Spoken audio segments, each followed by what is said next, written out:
I just want to take a second to introduce our keynote speaker, Dr. Jim Pingpank. Jim is an associate professor of surgical oncology at the University of Pittsburgh Medical Center, where he works with Dr. Bartlett and Dr. Arendt and Dr. Zay and Dr. Holtzman. They just have a phenomenal program in regional therapies there at the University of Pittsburgh.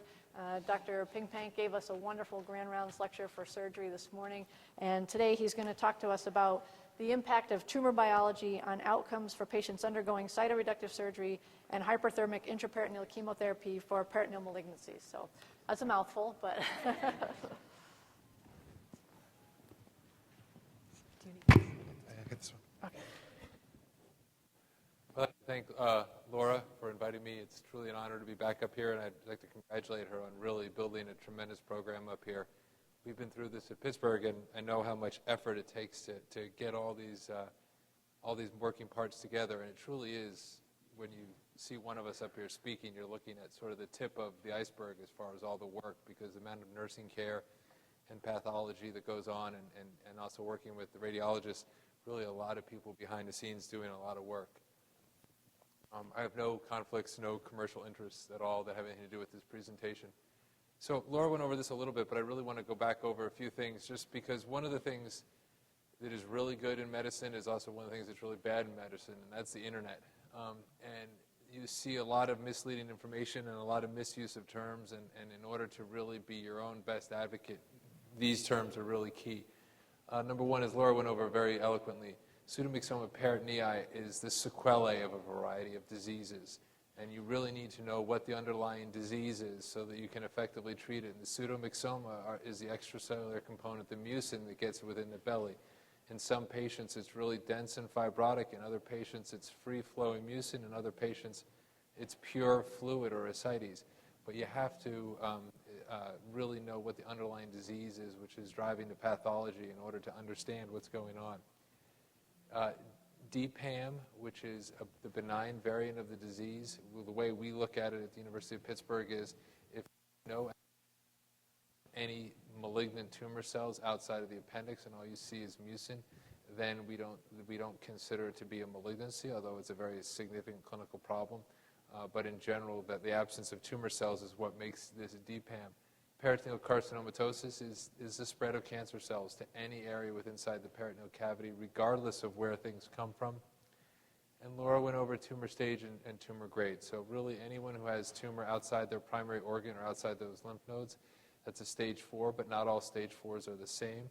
Stage 4 for low-grade tumors are very different than stage 4 for someone who has a disease that is metastasized to multiple areas of the body through the bone and through the blood, and you have all those other sites. So stage 4 is not the same for all patients.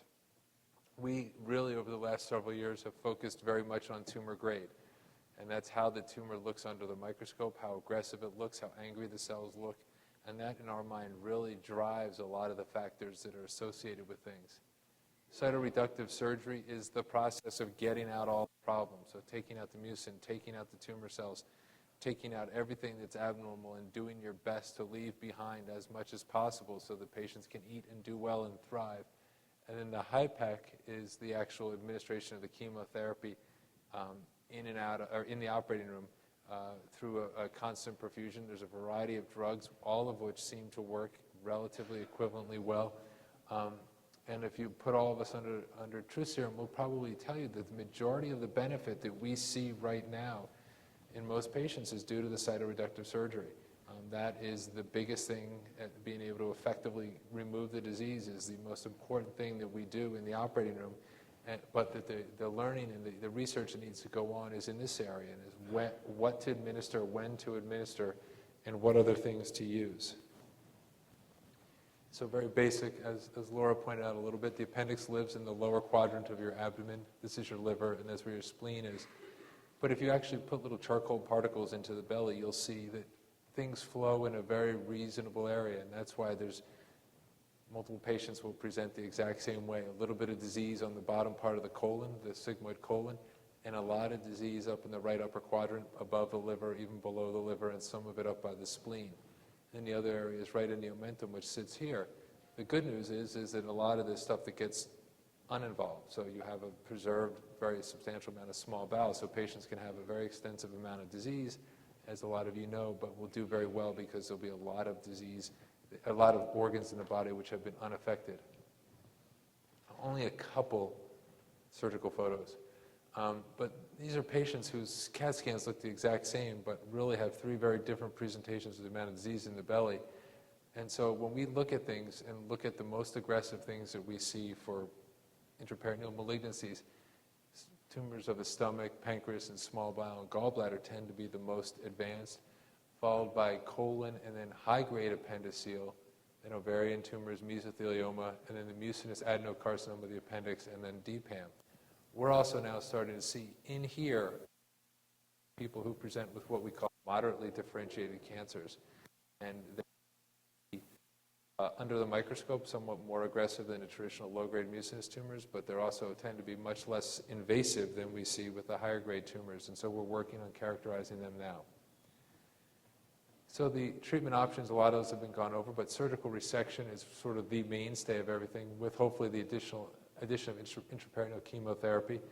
But there's an increasing role for systemic chemotherapy in this disease. 10, 15 years ago, we would have said that there's no role for systemic chemo, but as we'll show a little later, that the newer agents seem to penetrate into the belly a little bit better. And then the other thing we need to talk about is palliation. Now, palliation is often seen as a bad word in cancer, meaning that there's nothing left to do. But the reality of this disease is that sometimes too many operations are staged too close together, cause more complications than the actual disease does. And so one of the goals that we, and I know Laura have, is trying to decrease the amount of mucin production. So even if you have not all the tumor that you can remove, if you can turn off the production of the mucin, that patient's going to do well, have a better nutritional status, live a longer life, and then when the surgery inevitably does need to be dealt with, you're going to have a healthier patient with less organs that need to come out. So palliation doesn't mean just controlling things at the end of life, but it means keeping the symptoms under control so patients stay healthy. Just very briefly, this is for patients with high-grade cancers, but one of the things that you see that we struggle with is the fact that chemotherapy in general is less effective for disease inside the belly, in the peritoneal cavity, than in other places. And if you look at patients with regular colon cancer and look at how patients do when they have carcinomatosis, their median survival from colon cancer with carcinomatosis is somewhere around 9 months, a little longer if you add in irinotecan. But if you don't have carcinomatosis, systemic chemo buys you almost 18 months of benefit. And that's a combination of two very important things. A, the carcinomatosis in and of itself results in symptoms which result in poor nutrition, poor function, and thus poorer tolerance of chemotherapy. But also there's a reason we use dialysis through the peritoneal cavity at times. The peritoneal cavity has a barrier to things going into and out of it. And so a lot of the drugs that we give into the intravenous blood supply get into the peritoneal cavity at very small concentrations. And that's the reason we try and flip that on its head and give high concentrations of drug into the peritoneal cavity. So the main thing is looking at what is our rationale and does it work? And although this is ovarian cancer, this is a very important study that was done by Dr. Deborah Armstrong, led out of Hopkins, but out of multiple centers looking at ovarian cancer. And what they did is essentially randomize patients to have their tumors removed, and half the patients had intraperitoneal chemotherapy and half the patients had intravenous chemotherapy. And although these curves look like they're very close, there actually is a very statistically significant improved survival in patients who were able to get chemotherapy intraperitoneally versus intravenously. And that really is, and this is actually the second study in ovarian cancer which proved this, and it really shows us the proof of principle that giving the chemotherapy locally is better tolerated by patients and results in better outcomes than if we give things intravenously. It was the same drug administered on relatively the same dosing schedules. The question is, why do we use hyperthermia? What's the benefit? Everyone sort of, it sounds like a little bit of quackery sometimes when people talk about, why we're heating things. But there's really a very rational reason for what we do. One thing is that by doing this surgically as opposed to doing it in a non-invasive way, by surgery removing all the scar tissue and taking out the tumor, we're able to give the drugs and give everything we're doing in a very uniform setting so that the entire peritoneal cavity is equally exposed to drugs. But also, we know that hyperthermia, and I'll show you a little graph in a minute, hyperthermia alone has direct effects on tumor cells. It also has direct effect on normal cells, and so we need to protect the rest of the body during the procedure, but it certainly has a direct effect. It also potentiates or improves the ability of chemotherapy to work by both increasing the toxicity but also increasing the absorption of the drug, which helps to get higher doses of chemotherapy directly into the tissue. We've seen this work in other areas. The limb and the liver are both areas where we can concentrate high volumes of drug into the tumor-bearing area and not have it go to the rest of the body, and it works really quite well. And by doing this at the time of surgery, it avoids a lot of discomfort, which we can see with intraperitoneal chemotherapy, and it allows us to guarantee that the drugs we're giving into the belly are reaching entire areas of the peritoneal cavity. If you don't do it at a time when you can do that, you end up getting high doses of drug to one area of the body, lower doses of drug to the other area, and you don't get the uniform distribution that you would like. That's the same thing. So this is essentially what we see in the operating room. This is a patient with temperature probes coming out, and that's very important because the temperature of the peritoneal cavity we need to keep under control so things don't get too warm and too toxic. And it's essentially the saline with the drug in it comes out and is run through a little bit of a roller pump, through a heater, and back in. And that recirculation of drug, for some places do it 90 minutes, some places do it 120 minutes, allows the drug to stay warm and stay equally distributed throughout the peritoneal cavity so that patients get a good, effective amount of drug delivery. The temperature probes are in there to assure that if the temperature stays equal in multiple areas of the body, then it means that the drug is distributed because the flows are equal throughout the entire area of the body. So the other backing to all of this thinking is what happens in the peritoneal cavity. And what these numbers represent are, if you give a drug into the vein, or if you give a drug into the peritoneal cavity, what's the advantage?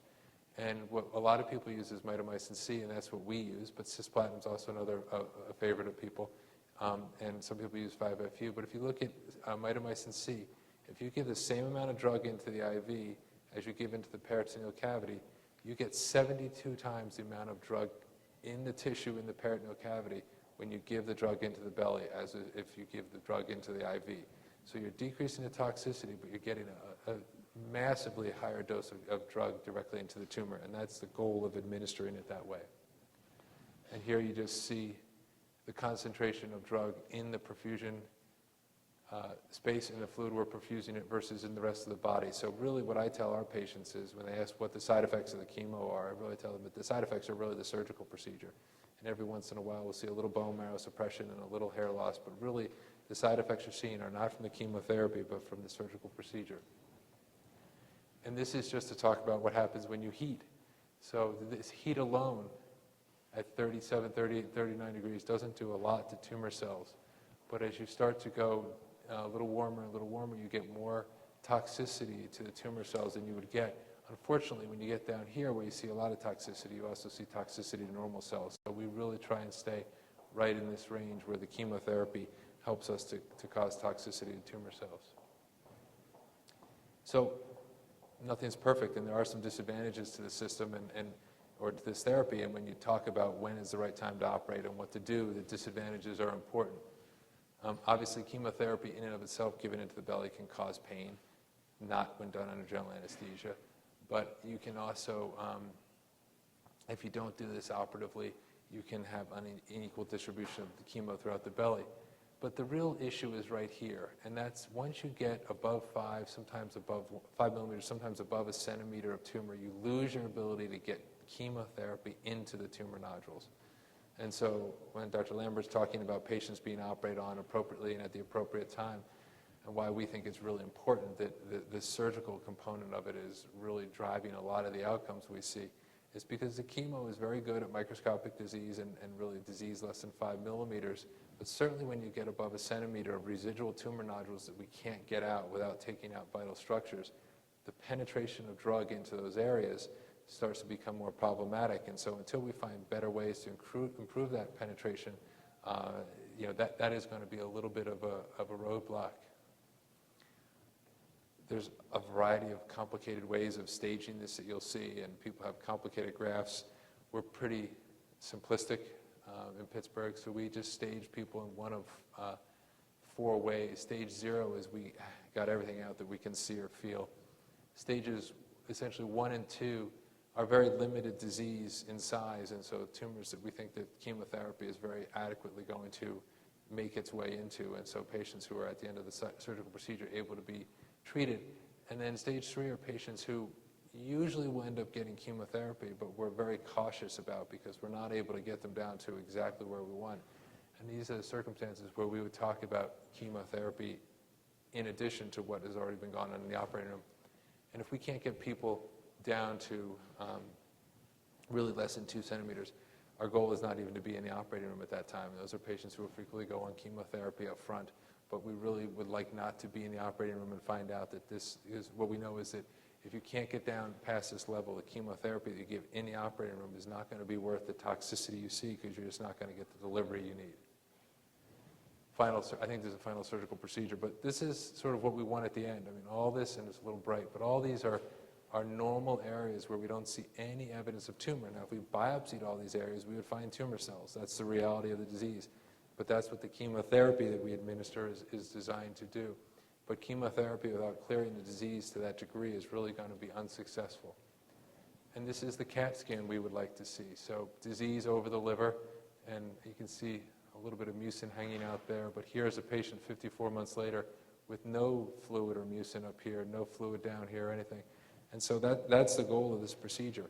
If we operated on this patient, the hard thing to know is what's really going on here. I'm sure we could find some tumor cells because that's the nature of this disease. But no one has ever died of this disease with a CAT scan that looks like that. And what you really want to make sure is that we know when is enough to do enough. And one of the goals of vaccines and other less invasive therapies is to try and prolong. If we have a patient who starts out here and gets to here, what can we do here to keep this CAT scan looking that good? Because even if there is biopsy-proven disease, if we look hard enough, if we can do things to keep mucin from being produced here and keep these tumors from growing, it doesn't matter if there are a couple tumor cells kicking around. That CAT scan is going to be associated with a very, very long survival and a very good quality of life. So here's sort of the gold standard. This is Dr. Sugarbaker's series, and this sort of tells everyone what we can expect. So these are truly low-grade mucinous appendiceal cancers, so not deep ham.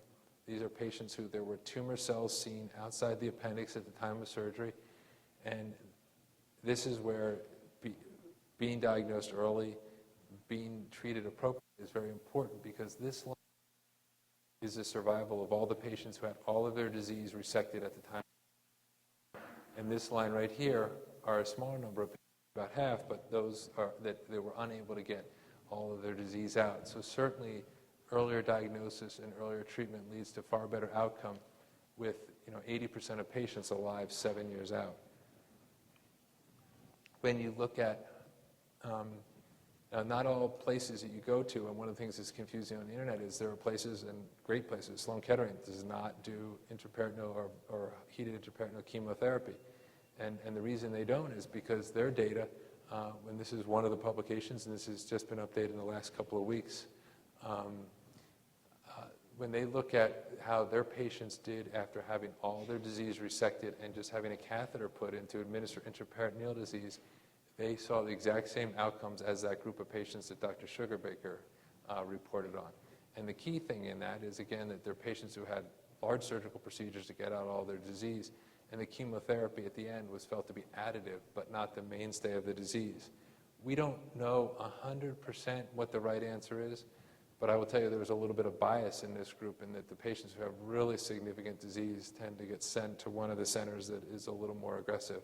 But certainly for early stage disease, and sometimes we'll see patients who will come to us who have been completely cytoreduced and have no visible evidence of tumor because they went in and thought it was ovarian cancer or something else.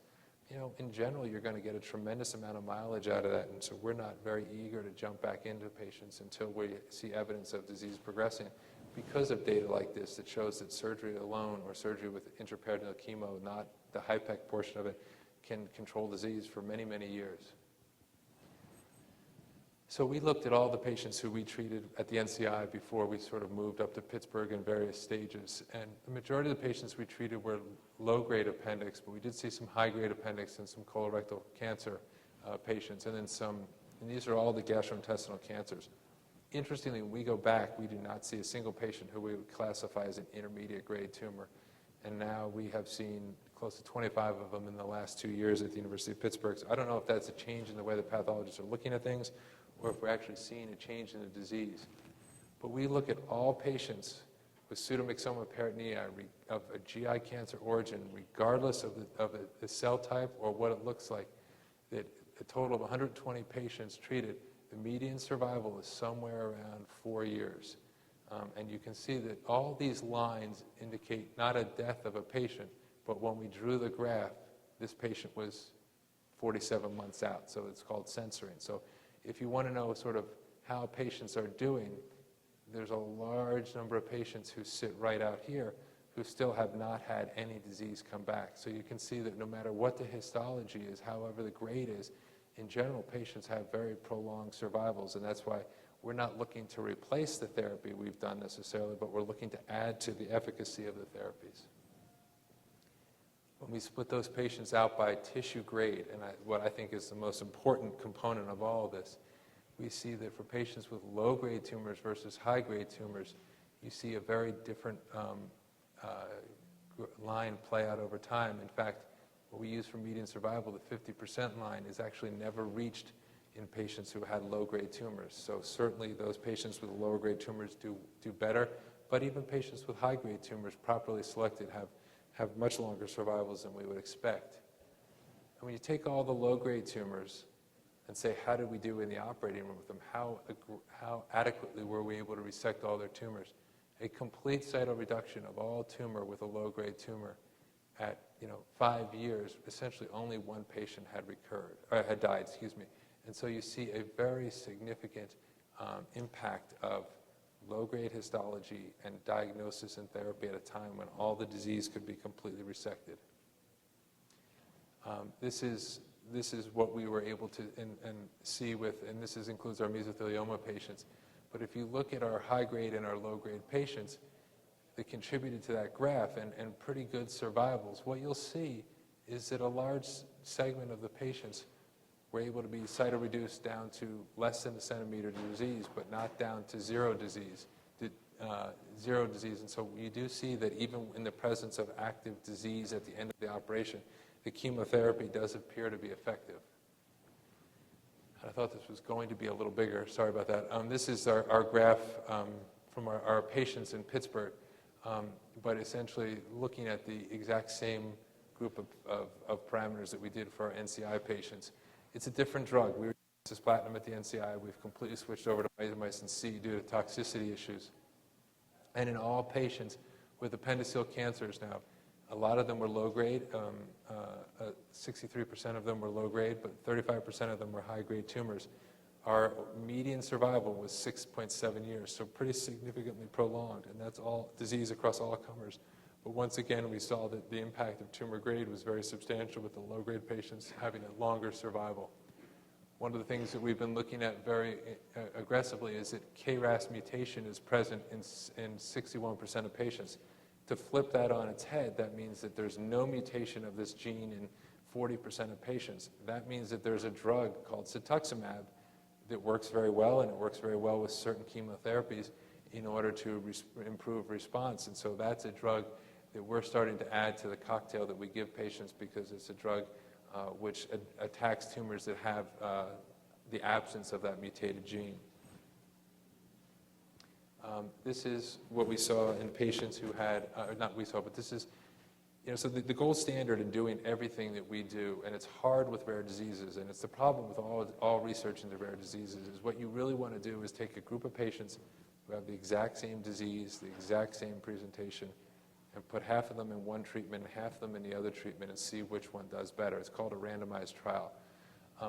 The problem is that patients with this disease present so differently, and it's rare enough that it's hard to get that very group of consistent patients.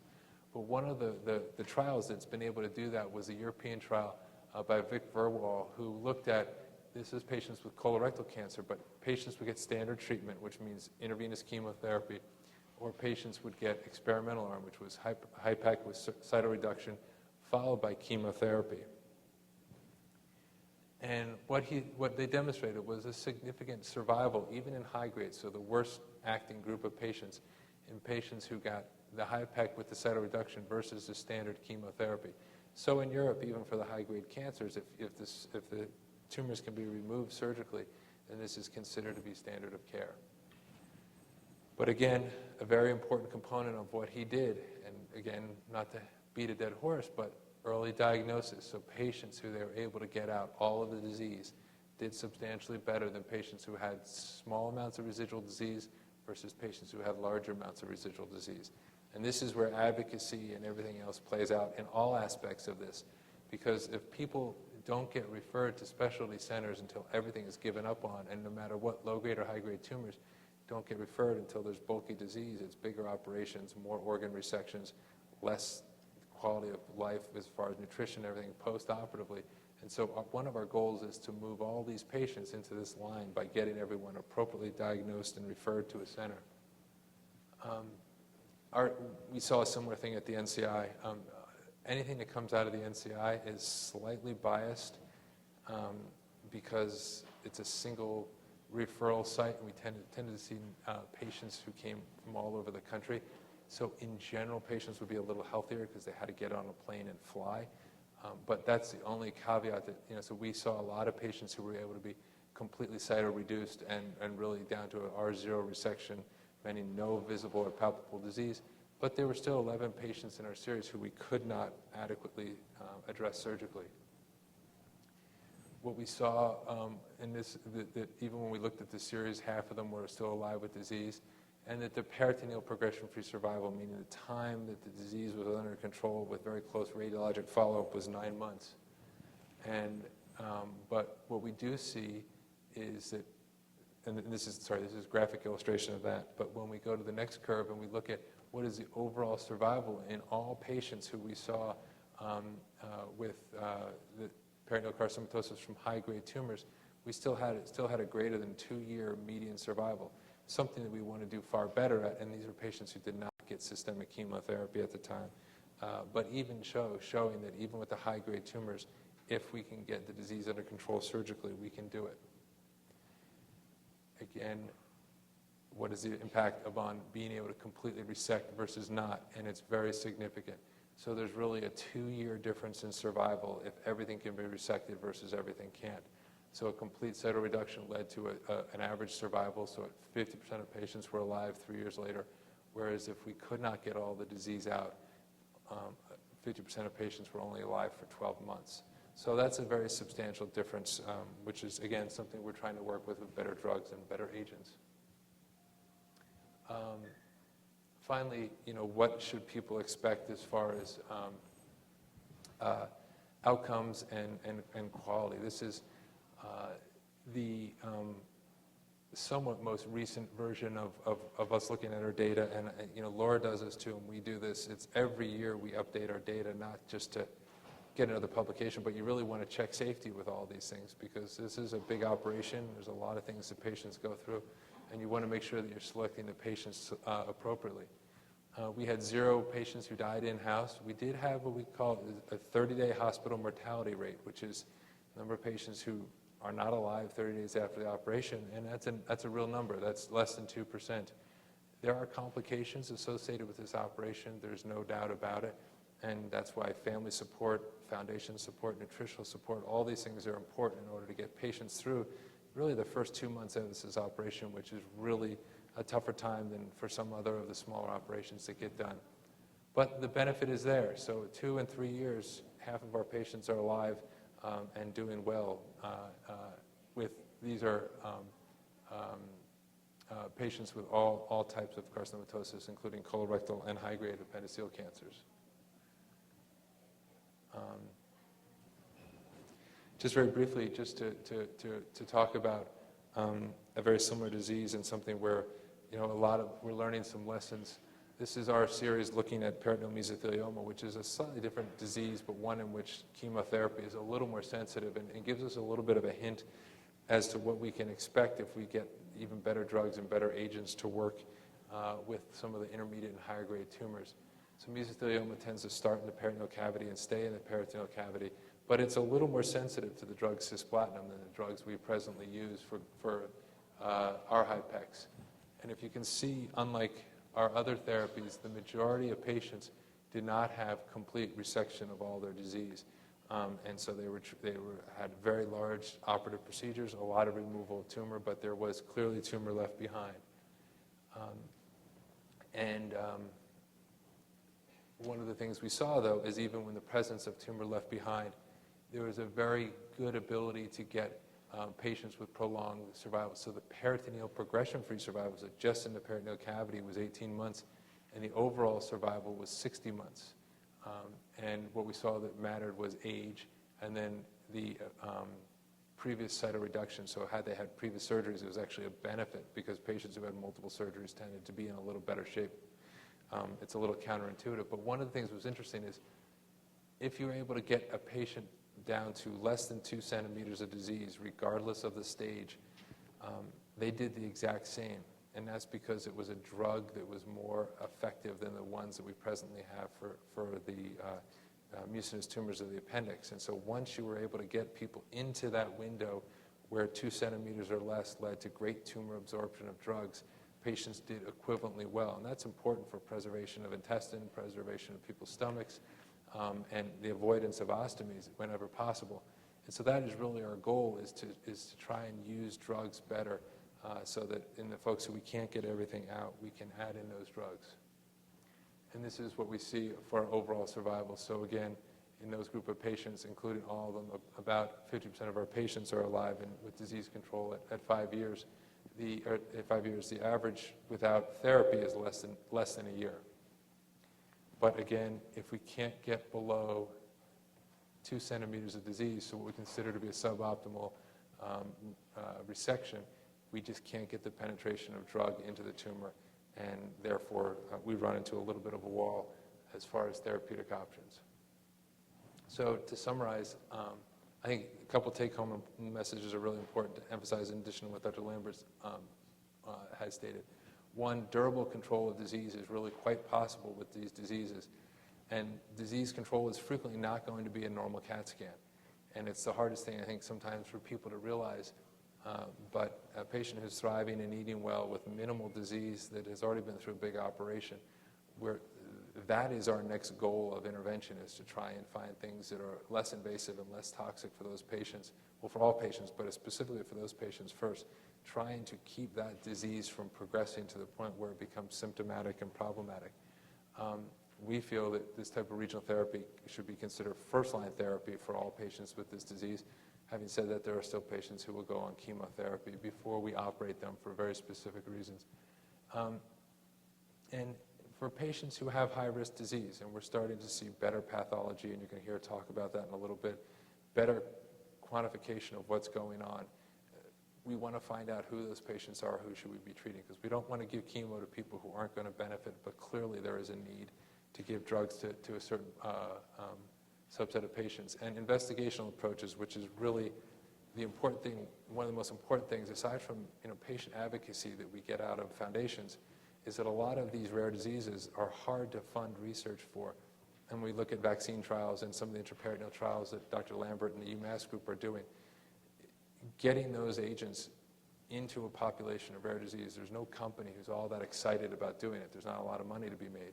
But foundation support really allows those therapies to go on. And so for therapies like immunotherapy that you see in melanoma and more prevalent diseases, getting those therapies rolled into these type of therapies, into these type of diseases by regionally giving them into the peritoneal cavity is only possible with the support of foundations. And I know that the group here is very grateful for the support they have received. And that's it. This was supposed to be my positive slide of the Pittsburgh Pirates, but I have a feeling that once again, a winning record is somewhere over the rainbow with them. So with that, I'll take any questions.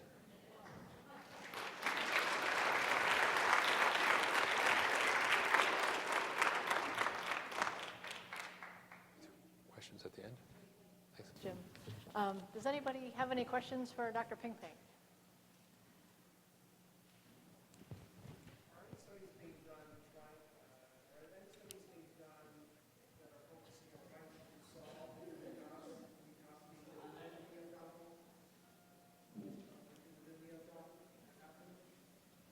I didn't hear the first part, sorry. Trying to dissolve it, yeah. So, yes, and there's two ways to address that. One is getting it. So the question is, what's being done, or are there studies being done to try and dissolve the mucin within the peritoneal cavity? Yes, but the real main thing we're doing is trying to get agents to block the production of it.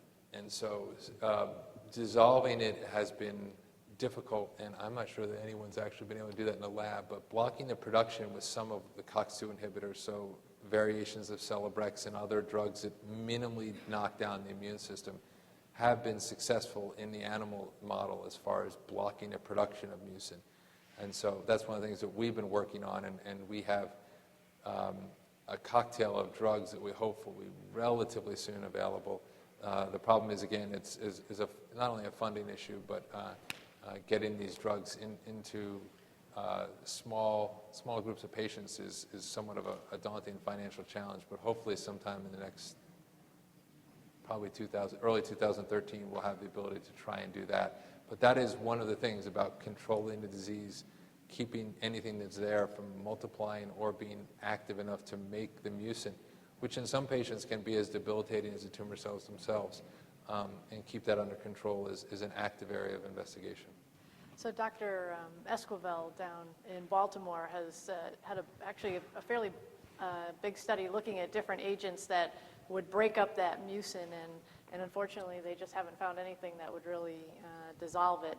You know, you raise an excellent point. So the cells that make the mucin are in the belly cavity, and they're in a location where there shouldn't be cells that make mucin. So it seems like, wow, this is a great opportunity if you had something that was really specific that could target that mucin production.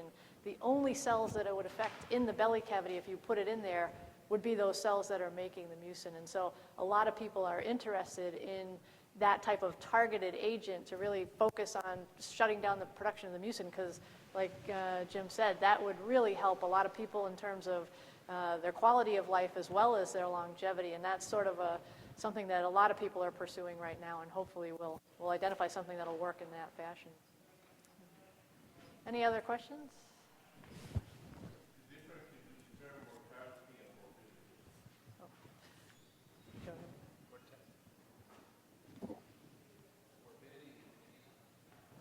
Well, there's two ways of looking at it. One is a complication. So morbidity is essentially a side effect or a complication, which can be permanent, but a mortality is a death associated with any intervention or with the disease itself. So mortality means death. Morbidity means side effect or complication. So we talk about the morbidity of a disease, it's really talking about the inability to eat, the fatigue, all those things are the morbidity. The morbidity of a surgical procedure are wound infections, pneumonias, blood clots, all those things, and those are the morbidities of the operation.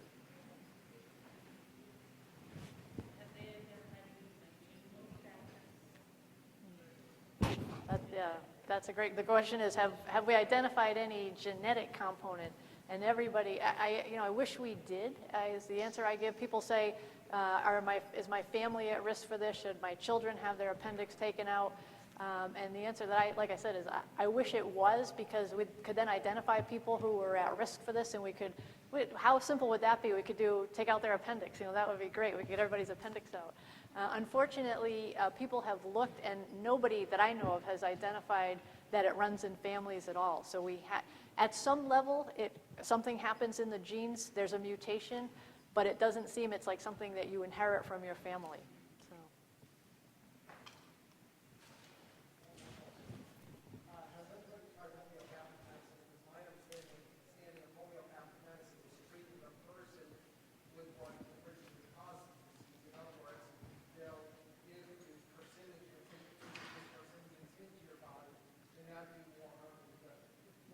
So the question is, are there any homeopathic treatments that people that have been successful? I don't know of any. I don't know. We tell everyone nutrition as good as possible. You're right. This is the ultimate paradox of everything we do is medical oncologists hate to hear this, but we're introducing poisons into your body to kill things that are growing at a disproportionate rate. If you look at all the websites of all the pharmaceutical companies, what they have in development are smarter drugs with less poison, less toxicity in order to avoid that problem. So find the specific thing that's wrong with the specific tumor and get a drug to attack that. That's what Gleevec did and why Gleevec was such a great drug. But that's really the only time that that's been able to be done. So that's the goal of everybody, is to not use these broad poisons. But right now it's the only thing we have, and we haven't seen that sort of natural. I mean, most of the drugs that are now being used are some variant, like Taxol, and are variants of normal things. I mean, it comes from the bark of a tree. So, most of these things are designed to be as natural and as tolerated as possible. But the reality of it is you need something that can kill a cell.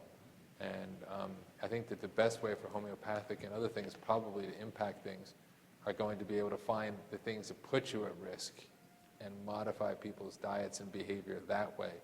The best thing is taking tobacco out of your body, and not big for this, but the more you can get those sort of toxins out, the better it's going to be. But you have to realize that the majority of people who get cancer in this country get it because of nothing they've done and nothing that's a specific stressor or a specific problem. It's like Dr. Lambert said, our cells are dividing all the time in our body. And all you need is one cell when it divides to make a mistake, and the body not to pick up on that mistake, and that mistake to be propagated, and that's how you get cancer. So fixing that system is the ultimate goal, but it happens so often every day that it's almost impossible to do right now.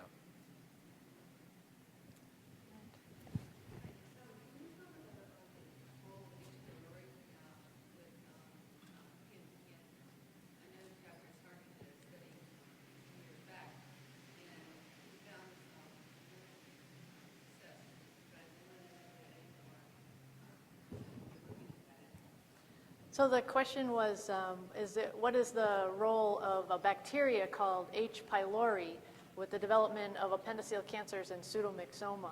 And Dr. Sardi, who's one of the surgical oncologists down at the Mercy Hospital in Baltimore, has looked at the incidence of this bacteria being present in the tumors and in the mucin. And he and his colleagues actually have found an interesting association, and they have actually started a clinical trial using antibiotics to treat the H. pylori. So it would be wonderful if it was the bacteria that was driving this process, and if we could just treat it with antibiotics and either slow down the process or treat it, that would be wonderful. That study is still under investigation. They have found that the two things seem to be present at the same time, but they haven't identified a causal relationship, meaning that the bacteria is definitely causing. Many of us have H. pylori in our system just as a normal part of us, and it's not surprising necessarily that you'd find it there. I hope it comes to be something as simple as that. That'd be great. And it may be that that's just a component of so a lot of studies now show that anything that decreases inflammation decreases the ability of cancers to form or to spread. So even if that doesn't turn out to be a cause, it may be something that makes a less aggressive tumor become more aggressive, or may set up an environment where something that was going to be a smaller problem become a bigger problem. And so that may just become a component of therapy over time. Teasing out that difference takes a clinical trial, which is what's taking time to accrue to. Would it be that one causes the other? Like if you have that elevated H. pylori, would that be a cause, or would that be an effect if you already had tumor? So the question was, is the other? Do you have the high H. pylori? Does that cause the tumor? Or does having the tumor encourage the H. pylori to grow?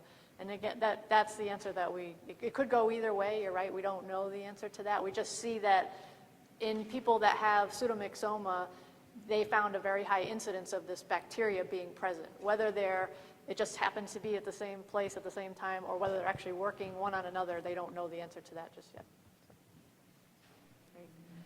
Well, I think we've come to a time for a break, so I hope you will have a chance.